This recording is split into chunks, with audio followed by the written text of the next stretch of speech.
This is Lightpanda, a headless browser designed for AI agents written from the ground up in Zig, so no WebKit or Chromium, which makes it up to 9 times faster and uses 16 times less memory than headless Chrome. It even exposes the Chrome Developer Protocol, so it can be used with Puppeteer or Playwright, but it doesn't render any pixels or support common web APIs like service workers, IndexedDB, and calls. So why is it even used in OpenClaw and Vercel's agent browser? Hit subscribe and let's find out.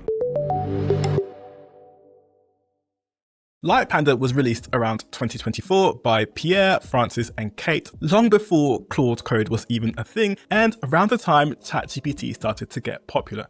It started out as a web scraping and automation tool, but soon after agents blew up in popularity, they focused to AI agents and managed to get a round of funding out of it. But was this just a quick rebrand because of the popularity of AI, or is it actually good for agents? We're going to test this out by building our own agent using the Claude SDK with a custom web fetch tool, and we're going to use Chrome and Lightpanda as the web browsing engines and compare the differences to see which one is better and why. Although Lightpanda does have an MCP server and has its own cloud service, we'll try and do things as locally as possible. And we'll go through a basic example of how to use Lightpanda first before expanding into making the web fetch tool. So here is a script I have that essentially fetches a bunch of links from Wikipedia. And the way that works is it will first create a Lightpanda server, then connect to that server using Puppeteer. We have some code here to check how long the process will take, and it will go to Wikipedia and go through all the links in the references section and print them out. If you want to picture that, the references section is down here for the web browser page. And as you can see, the first reference link is this device atlas one, which matches the one down here. So Lightpanda found all the links in 344 milliseconds. And if we try the same thing with Chrome, it takes 392 milliseconds. So there's not that much of a difference, but things change dramatically when you have multiple pages you want to scrape. So here's a similar script with one major difference. Instead of getting links from one Wikipedia page, we're doing 100. So if we go to the definition, we can see all the pages it's going to fetch from the web browser to HTTPS, JavaScript, Mongo, Python, and so much more. So if we try that with Lightpanda, the whole thing is done in 18 seconds. And if we try the same thing for Chrome, it takes about 30 seconds. And in some cases when I ran this, it took 60 seconds. But let's see how the performance differs if it's running through an agent. So here I have a very basic agent using the Claude SDK, and there's a web fetch tool over here that runs this prompt. So it summarizes the difference between array map, filter, and reduce in JavaScript, and goes to these specific links in MDN to find information about them. Below we have our agentic loop, and here, because there's only one tool, there's the if statement to check if that specific tool is being used. But if we had more tools, that would be the case.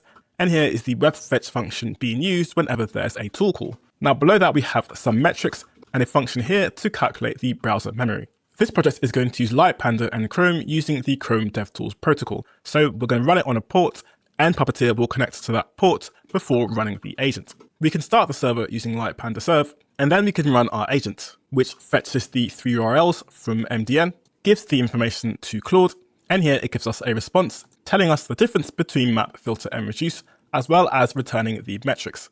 Now let's try that with Chrome, making sure to get rid of any default caching it has, since Lightpanda isn't a full-on browser and doesn't have the same level of caching that Chrome does, so it's only fair to remove it from Chrome. And then we'll run the same thing in Chrome, which also fetches the URLs from MDN and also gives us an answer from Claude. But here are where things are drastically different. So if we put the results side by side, Lightpanda here and Chrome on here, both of them do 3 fetches, but we can see the fetch time for Lightpanda was way faster, almost twice as fast as Chrome.